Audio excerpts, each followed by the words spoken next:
दोस्तों, पुतिन ने धमकी दे दी और पुतिन ने यह बोला है साफ शब्दों में कि यूरोप में आग लगा दूंगा मैं। पुतिन का पारा हो गया हाई और इसके लिए उन्होंने सिर्फ यूक्रेन को दोषी नहीं ठहराया। दोस्तों, सिर्फ यूक्रेन को नहीं, वो कह रहे हैं पूरा यूरोप। पुतिन से बड़ा खिलाड़ी आई डोंट थिंक दुनिया में कोई है। एक पुतिन, एक शी जिनपिंग। उसको पता है कि चाइना उसके साथ खड़ा है, उसको पता है ब्राजील उसके साथ खड़ा है, और उसको यह भी पता है कि भारत अगर उसके साथ खड़ा है, नहीं खड़ा, लेकिन भारत कम से कम रूस के खिलाफ नहीं जाएगा, क्योंकि पुरानी दोस्ती, पुरानी यारियां, पुराना सपोर्ट है। आज से नहीं, 40, 50, 60, 70 साल पहले का। पीस होना है यूक्रेन और रशिया के बीच में, तो यह करेंगे चाइना, भारत और ब्राजील। जेलेंस्की ने 4 बातें बोली कि नहीं साहब, ये नहीं होना चाहिए, पहले इंडिया कंडेम करे, ये करे, वो छिछोरा आदमी है। लेकिन जब नेगोशिएशन के लिए बैठेंगे वहां पे, तो पुतिन किसका सपोर्ट लेगा?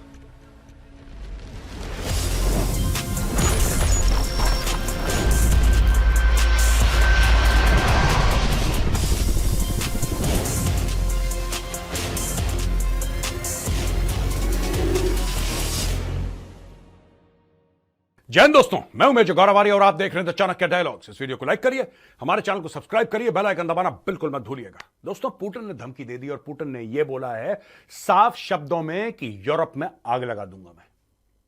इतनी बड़ी बात पुतिन ने क्यों कही?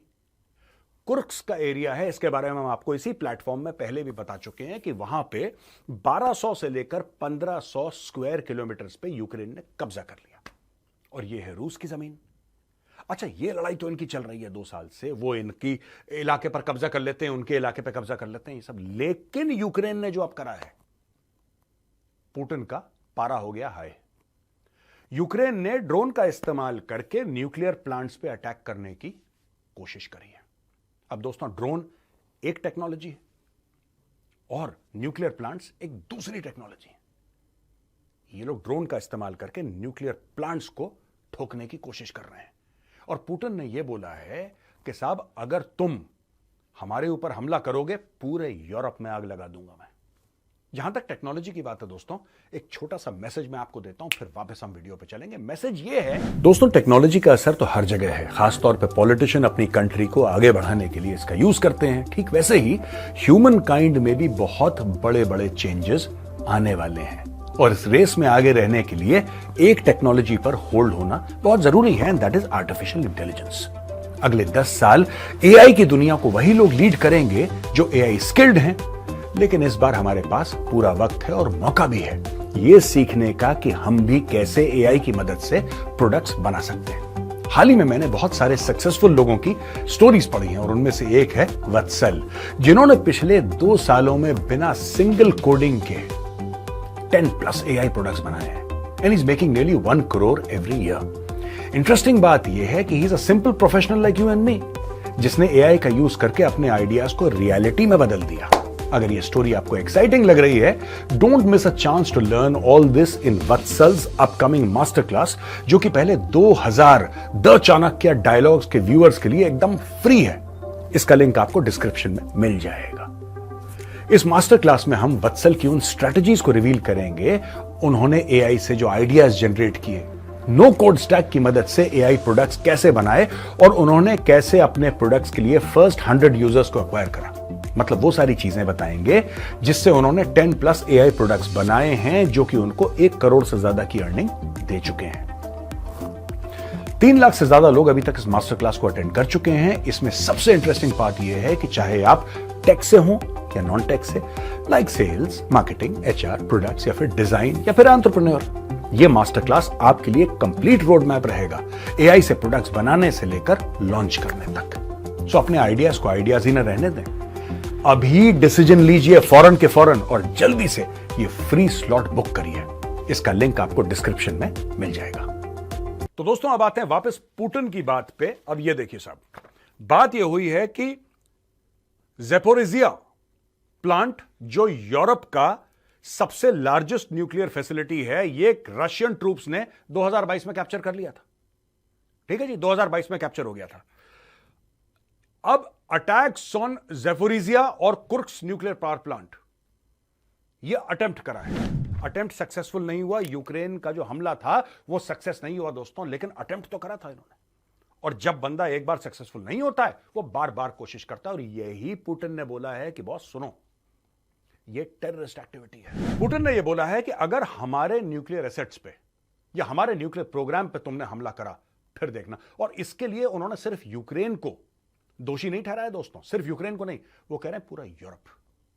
तुम ही लोग हो जो जेलेंस्की की जेब में पैसे डाल रहे हो, तुम ही लोग हो जो इसके हाथ में हथियार पकड़ा रहे हो, और तुम ही लोग हो जो इसको कह रहे हो कि लड़, तुम ही लोग हो जो इसको कह रहे हो कि जाओ अटैक करो, पुतिन के न्यूक्लियर प्लांट पर अटैक करो। बेटा करके देखो एक बार, पूरे यूरोप को फूंक दूंगा। यह पुतिन की डायरेक्ट मुंह पे धमकी है दोस्तों। यहां पे जहां पे व्लादिमीर पुतिन बात कर रहा है धमकी के अंदाज में, चाहे वो जेलेंस्की के खिलाफ हो यानी कि यूक्रेन के खिलाफ हो, पूरे यूरोप के खिलाफ हो, वहां पे पुतिन ने एक बहुत जिसको कहते हैं शातिराना चाल चली है दोस्तों, बिल्कुल शतरंज की चाल चली। और इसने तारीफ करी है कमला हैरिस की। आपको पता है, आपको यह बात पता है कि सिर्फ दो ही लोग हैं, दो में से एक इस नवंबर में घोषित हो जाएगा राष्ट्रपति अमेरिका का, या तो डोनाल्ड ट्रंप जीतेगा या कमला हैरिस जीतेगी। दोनों में से सिर्फ एक जीतना है। इसने क्या करा है, यह डोनाल्ड ट्रंप का नजदीकी है, डोनाल्ड ट्रंप और व्लादिमीर पुतिन की दोस्ती है दोस्तों। अब इसने क्या गेम, मैं अक्सर इंफॉर्मेशन वॉरफेयर और हाइब्रिड वॉरफेयर की आपके साथ बातें करता हूं, यह पुतिन ने करके दिखा दिया भाई। पुतिन ने यह बोला है कि जो कमला हैरिस है ना, शी इज वेरी गुड। उसकी जो लाफ है यानी कि उसकी हंसी है कंटेजियस है, यानी कि आप उसको देखेंगे हंसते हुए तो आपको भी अच्छा लगेगा, आप भी मुस्कुराएंगे, आप भी हंसेंगे। ये तारीफें कर रहा है कमला हैरिस की, और भी इसने कई सारी चीजें। ये क्यों कर रहा है पुतिन? अब लोग बोल रहे हैं साहब पुतिन जो है वो कमला हैरिस को सपोर्ट कर रहा है। No, not at all. Putin जो है डोनाल्ड ट्रंप को सपोर्ट कर रहा है, क्योंकि पुतिन को यह पता है कि पुतिन और रशिया इस वक्त वेस्ट में, सारी पश्चिमी दुनिया में, आप यूरोप देख लो, आप कनाडा देख लो, आप यूएस देख लो, पूरी पश्चिमी दुनिया में पुतिन एक विलेन बन चुका है। और पुतिन को यह बात पता है, ही नोज कि मुझे एक राक्षस के तौर पे देखते हैं कि इस देश को गया, उसको खा लिया, यूक्रेन में घुसा, इतने हजार बंदे मार दिए। ये लोग देखते हैं पुतिन को एक एनिमी के तौर पे, एक दुश्मन के तौर पे। और यहां पे दुश्मन अगर किसी की तारीफ करे तो इसका मतलब वो दुश्मन के साथ मिला हुआ है। गेम समझ रहे हैं दोस्तों? यानी कि वो चाहता है, पुतिन ये चाहता है कि कमला हैरिस हार जाए, इसलिए वो कमला हैरिस की दोस्ती की कसमें खा रहा है और उसकी तारीफें कर रहा है। ये पुतिन का गेम है। पुतिन ने, अच्छा वहां पे अमेरिका में जो रिपब्लिकन्स हैं यानी कि डोनाल्ड ट्रंप की पार्टी, वो कमला हैरिस के पीछे पड़ गई कि यही है बिल्कुल कलेश की जड़ कमला हैरिस, और यही है जो पुतिन के साथ दोस्तियां कर रही है। अगर इसकी दोस्ती नहीं होती तो पुतिन इसकी तारीफ क्यों करता? और वहां पे कमला हैरिस की पार्टी जो डेमोक्रेटिक पार्टी है वो ये कह रही है कि साहब ये गेम खेल रहा है हमारे साथ। और सच बात तो यही है कि पुतिन गेम खेल रहा है। यहां पे देखिए साहब, पुतिन ने यह भी मेंशन करा कि former US president Donald Trump's imposition of numerous sanctions on Russia, expressing hope that if Harris performs well she might refrain from such actions. अब देखो, इसने धीरे से डोनाल्ड ट्रंप की बुराई भी कर दी। गेम कंप्लीट है। आपका दोस्त है डोनाल्ड ट्रंप, आप उसकी बुराइयां करो, आप बुराई करो डोनाल्ड ट्रंप की। गंदा आदमी है, हमारे ऊपर सैंक्शन लगा दिए, हम चाहते हैं कमला हैरिस जीते, क्योंकि अगर वो जीतेगी तो फिर वो शायद ऐसी चीजें ना करे रूस के खिलाफ। और वहां पे चुपचाप से कमला हैरिस की तारीफ कर रहा है, डोनाल्ड ट्रंप की बुराई, जबकि उसके दिल में उल्टा है, उसका गेम प्लान उल्टा है। दोस्तों इसको कहते हैं इंफॉर्मेशन वॉरफेयर। किस तरीके से सोशल मीडिया का इस्तेमाल करना है, किस तरीके से मीडिया का इस्तेमाल करना है और दुश्मन के ऊपर प्रहार करना है। अगर सीखना है तो भाई साहब इस बंदे से जाके सीखो। पुतिन से बड़ा खिलाड़ी आई डोंट थिंक दुनिया में कोई है। एक पुतिन, एक शी जिनपिंग, ये इस मामले में एक्सपर्ट है, किस तरीके से मीडिया और सोशल मीडिया का भरपूर इस्तेमाल करना है। ये देखिए साहब। अब देखिए दोस्तों, पुतिन जो है ना, वो बीच बीच में पतंग उड़ा देता है ऐसे। लोगों को समझ में नहीं आता कि कौन सी पतंग पकड़े, कौन सी छोड़ दें। अब मैं आपको बताता हूं, शुरू में हमने कैसे शुरू करा था video. In the very beginning हमने बोला था, पुतिन ने बोला कि यूरोप में आग लगा दूंगा, यूरोप विल बर्न। तो यूरोप को दे दी धमकी, ठीक है। कमला हैरिस को पुचकार दिया, डोनाल्ड ट्रंप को टेढ़ी आंख से देखा, राइट। जबकि मामला बिल्कुल उल्टा था, वो टेढ़ी आंख से कमला हैरिस को देख रहा था और डोनाल्ड ट्रंप को पुचकार रहा था। इसने बिल्कुल उल्टा कर दिया, क्योंकि उसको पता है कि लोग कैसे रिएक्ट करेंगे। लोगों के इमोशन के साथ खेल गया पुतिन। यहां पे पुतिन यह कहता है कि साहब इंडिया, चाइना, ब्राजील, ये 3 देश हैं जो रशिया और यूक्रेन के बीच में पीस कर सकते हैं। ये गेम देखो आप। उसको पता है कि चाइना उसके साथ खड़ा है, उसको पता है ब्राजील उसके साथ खड़ा है, और उसको यह भी पता है कि भारत अगर उसके साथ खड़ा है, नहीं खड़ा, लेकिन भारत कम से कम रूस के खिलाफ नहीं जाएगा, क्योंकि पुरानी दोस्ती, पुरानी यारियां, पुराना सपोर्ट है, आज से नहीं 40, 50, 60, 70 साल पहले का। उसको यह बात, वो बात से भली भांति परिचित है। तो उसका यह गेम है कि अब क्योंकि वो पुतिन है और क्योंकि वो रशिया का राष्ट्रपति है, उसने ऐसी चीजें बोल दी सबके सामने कि अब ये मीडिया के एक बयानिया, मीडिया के एक नैरेटिव में शामिल हो गया। कल तक कोई नहीं कह रहा था कि ब्राजील, इंडिया और चाइना मिलकर शांति करेंगे। कल कोई नहीं कह रहा था। ये अचानक एक और फैक्टर इसने बीच में डाल दिया। समझ रहे हैं मेरी बात? एक नया फैक्टर अलग से बोल दिया होगा कि चाइना पीस कर देगा, अलग से बोल दिया होगा भारत पीस कर देगा, अलग से बोल दिया होगा कि ब्राजील पीस कर देगा, लेकिन इसने तीनों देशों को एक साथ मिला के यह बोल दिया कि अगर पीस होना है यूक्रेन और रशिया के बीच में तो यह करेंगे चाइना, भारत और ब्राजील। और ये तीनों कंट्रीज प्रो वेस्ट नहीं है। इंडिया न्यूट्रल है, ब्राजील का झुकाव रूस की ओर है और चीन तो बिल्कुल रूस को गोद में बैठा के बैठा हुआ है। यानी कि पुतिन ऐसा क्यों कह रहा है दोस्तों? आप देखिए ना, जिस तरीके से उसने कमला हैरिस की तारीफ करी और ट्रंप की हल्की सी बुराई करी, ये सब माइंड गेम्स हैं। वो शतरंज खेल रहा है सबके साथ। मॉस्को में बैठा बैठा चाल चल रहा है, एक चाल से और मात। इसमें क्या गेम है मैं आपको बताता हूं। इसमें यह गेम है दोस्तों, क्योंकि अभी तक यह बात चल रही थी कि ये जितने भी पीस समिट्स हुए हैं, कोई स्विट्जरलैंड में पीस समिट हो रहा है, कोई फलाना जर्मनी में कहीं पे हो रहा है, 100 देश आ रहे हैं। Who sponsoring all this? The West is sponsoring all this. यानी कि अगर वेस्ट दोस्ती करवाता है, या दोस्ती भी ना हो, मैं कह रहा हूं युद्ध विराम करवाता है रूस और यूक्रेन के बीच में, तो भाई जब लड़ाई खत्म होगी, तो बॉस मोटे मोटे कॉन्ट्रैक्ट आएंगे। मलाई कौन खाएगा? तब रिकंस्ट्रक्शन होगा ना। यूक्रेन तो आपने फूंक दिया पूरा। अब यूक्रेन को बनाने के लिए $500 अरब लगेंगे, हो सकता है 700-800 अरब डॉलर, नोबडी नोज, किसी को नहीं पता। सब लोग एस्टिमेट कर रहे हैं कि जी इतना होगा, इतना होगा, इतना, किसी को नहीं पता। आपको पूरी सड़कें बिछानी पड़ेंगी, रेलवे ट्रैक्स हो गए, ब्रिजेस हो गए, schools, college, university, residential complexes, malls, सब कुछ आपको बनाना पड़ेगा दोबारा, क्योंकि वहां के कई एरियाज में, मैं ये नहीं कह रहा पूरे यूक्रेन में, लेकिन कई एरियाज में सब कुछ ध्वस्त हो गए। अब आएंगे रिकंस्ट्रक्शन के कॉन्ट्रैक्ट्स जब लड़ाई खत्म होगी। तो यूक्रेन क्या चाल चल रहा है दोस्तों? यूक्रेन की यह चाल है कि एरिया और पकड़ लो, जब मोल भाव का वक्त आए तो आप कहो ठीक है भैया, आप हमारा इलाका छोड़ो, हम आपका छोड़ते हैं। यह बात हम कर चुके हैं पहले। यह गेम दूसरा खेल रहा है पुतिन। वो तो यूक्रेन का गेम है। पुतिन का यह गेम है कि ठीक है, एरिया हम देख लेंगे, रशिया के पास बहुत ज्यादा एरिया पड़ा हुआ है, कोई दिक्कत नहीं है, राइट। आज आप पीस करोगे, 4 साल के बाद फिर ये ठोक देगा यूक्रेन को। यह कह रहा है तब की तब देखी जाएगी, लंबा गेम सोचो। अब बात यह है कि जब आप ब्राजील, चाइना और भारत को गेम में डाल देते हैं, ऑफिशियली गेम में डाल देते हैं, कि रूस कहता है, इसका मतलब रूस ये कह रहा है कि यार देखो सुनो, अगली बार कोई भी पीस डील होगी, हम ये चाहते हैं कि ये तीनों टेबल पर बैठे। अब आप समझ गए मोदी जी क्यों गए थे वहां पे पुतिन से मिलने, जब गले मिले थे पुतिन से। मैंने आपको बोला था ना, इसके पीछे गेम है। मैंने आपको बहुत पहले बताया था, जब मोदी जी गए थे, मैंने आपको यह बताया था कि इसके पीछे बहुत बड़ा गेम है। गेम ये है दोस्तों, मोदी जी जेलेंस्की से मिले, राइट। जेलेंस्की ने 4 बातें बोली कि नहीं साहब, ये नहीं होना चाहिए, पहले इंडिया कंडेम करे, ये करे, वो छिछोरा आदमी है। पुतिन खिलाड़ी है। छिछोरे खिलाड़ी में यही फर्क है।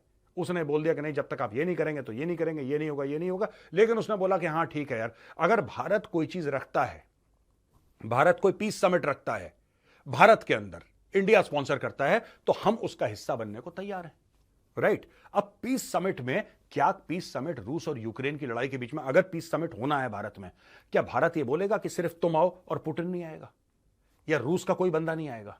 क्या भारत ऐसा बोलेगा? नहीं। भारत तो कह ही रहा है कि जिन दोनों लोगों में लड़ाइयां चल रही हैं, जब तक वो लोग बैठ के बात नहीं करेंगे, शांति हो ही नहीं सकती। जेलेंस्की कह रहा है नहीं, मैं अकेले ही शांति कर लूंगा। तो अब यह लड़ाई खत्म होने की नहज में है दोस्तों। मैं ये नहीं कह रहा कि यह लड़ाई कल खत्म हो जाएगी, no, I am not saying that. मैं कह रहा हूं कि अगले 4, 6, 8 महीने, 1 साल में आपको देखेगा कि यह लड़ाई धीरे धीरे धीरे धीरे खत्म हो रही है। मैं रूस और यूक्रेन के युद्ध की बात कर रहा हूं। तो जब लड़ाई खत्म होगी, तो उसके बाद पोस्ट वॉर का सिनेरियो क्या होगा? अब होड़ उसके पीछे लग गई है।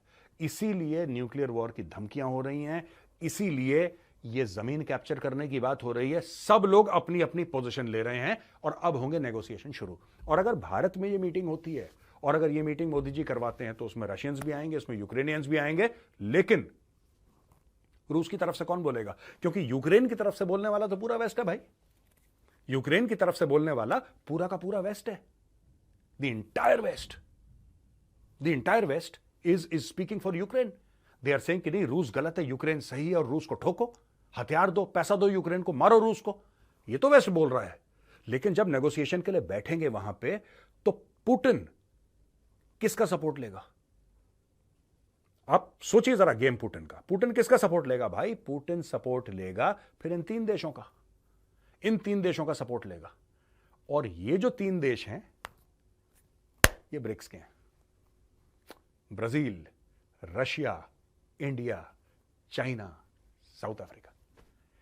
ठीक है दोस्तों, पुतिन ने अभी क्या करा है कि south Africa is a very small player, तो उसने साउथ अफ्रीका को बोला भाई तू कोने में बैठ।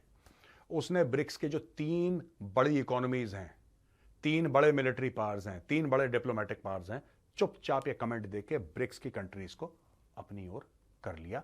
ये छोटा सा गेम था, छोटा सा नहीं भाई, बड़ा मोटा सा गेम था व्लादिमीर पुतिन का, जो मैंने सोचा कि मैं आपको समझाऊं। दोस्तों, पहला सवाल है होंकप अरंगाम जी का। ये अरुणाचल प्रदेश से लिख रहे हैं कि आप अपना पॉइंट ऑफ व्यू बताइए कि क्या सोल्यूशन है बांग्लादेशी जो इन्फिल्ट्रेट कर रहे हैं भारत में।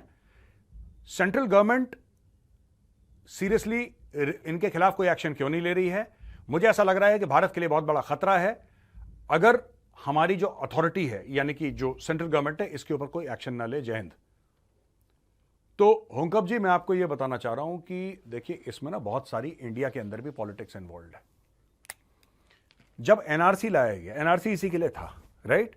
होंकप जी, एनआरसी का ड्राफ्ट भी पेश नहीं हुआ, लेकिन लोगों ने शाहीन बाग में बैठ के, ठीक है, जो सीए था, सिटीजनशिप अमेंडमेंट एक्ट, वो और एनआरसी को मिला दिया कि ये तो साजिश है मुसलमानों को निकालने की। कोई भारत के मुसलमानों को कैसे निकाल सकता है? How is it possible? मुझे तो आज तक यही समझ में नहीं आया।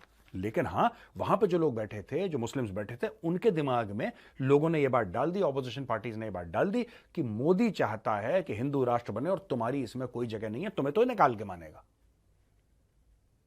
अब आप समझ लीजिए, भारत के मीडिया में और भारत के बॉलीवुडिया जो हैं वहां पे, और भी जो लोग हैं, सब कोई मिला के, आप कभी सोचना कितना बड़ा गेम चल रहा है बांग्लादेशियों को बचाने का।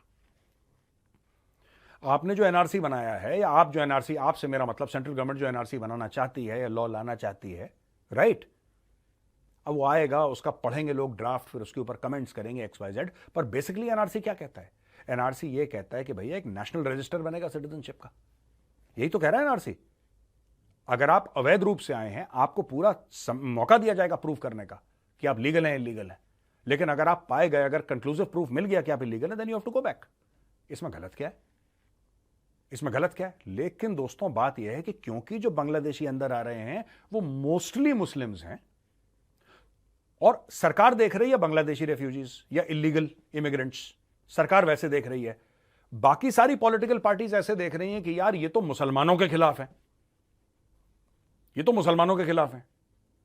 तो इन्होंने इसको इस्लामोफोबिया और एंटी मुस्लिम वाला मैटर बना दिया जानबूझ के, अपने पॉलिटिकल कन्वीनियंस के लिए। ये स्टोरी है। It is a highly complicated thing, बहुत कॉम्प्लिकेटेड है। ये इतनी आसानी से चीज होगी नहीं जितना हम लोग समझ रहे हैं। अच्छा, विदित लोहिया जी कहते हैं, sir, China holds an aggressive position against India and have occupied some areas also. All India is doing is trying to hold back and not aggressively taking the area under Chinese control which actually belongs to India. Does this indicate that we are currently inferior to China and holding a passive stance and if war occurs we might fall short? Vidit ji, ऐसा है कि जो China ने area पकड़ा था हमारा, जो occupy करा था, 1962 के आसपास करा था। हजारों दर हजारों स्क्वायर किलोमीटर का एरिया चाइना हड़प गया, ठीक है। अब वो एरिया चाइना से हम, आप कह रहे हैं कि चाइना से एरिया वापस क्यों नहीं लेते? बिल्कुल सही बात है, लेना भी चाहिए, लेकिन उसके लिए आपको पहले तैयारी करनी पड़ेगी। ये तैयारी पहले नहीं हुई। 62 की घेरी हुई जमीन 62 से 72 हो गया, 72 से 82 हो गया, 82 से 92 हो गया, 92 से 2002 हो गया, राइट, और 2002 से 2012 हो गया। तब तक तो कुछ नहीं हुआ था। तब तक किसी ने नहीं, मैं आपके लिए नहीं बोल रहा, प्लीज सॉरी, आप ऐसा मत समझना मैं आपके लिए बोल रहा हूं, लेकिन इतने साल हो गए, 50 साल, कभी किसी ने यह नहीं बोला कि चाइना से जमीन वापस लो। अब कह रहे हैं चाइना से जमीन वापस लो। और भैया, तैयारी भी तो अभी हो रही है, तैयारी होगी, उस लेवल पे पहुंचेंगे हम लोग जिसमें कई साल लगेंगे। Because when you take back territory from China, it means war. उसके लिए आप देखें, हर रोज खबरें आती हैं, ये हथियार खरीद लिया, ये हथियार खरीद लिया, ये कर लिया, वो कर लिया। आप अपने आप को मजबूत कर रहे हैं, आप अपने आप को तगड़ा कर रहे हैं कि जब भी आप ऐसा फैसला करें, जब भी आप वापस लेने की कोशिश करें, लड़ाई होगी, you should be well prepared. ये स्टोरी है। तो दोस्तों अंत में यही कहना चाहूंगा कि वो जो मास्टर क्लास है ना एआई की, उसके बारे में आप भूलिएगा मत। उसका लिंक डिस्क्रिप्शन बॉक्स में है, जाइए, क्लिक करिए और इस फ्री ऑफर का पूरा फायदा उठाइए। तो दोस्तों वीडियो देखने के लिए बहुत बहुत धन्यवाद आपका। अगर पसंद आया वीडियो तो उसको लाइक जरूर करिएगा, हमारे चैनल को सब्सक्राइब करिए, बेल आइकन दबाना बिल्कुल मत भूलिएगा। जय हिंद, वंदे मातरम, भारत माता की जय।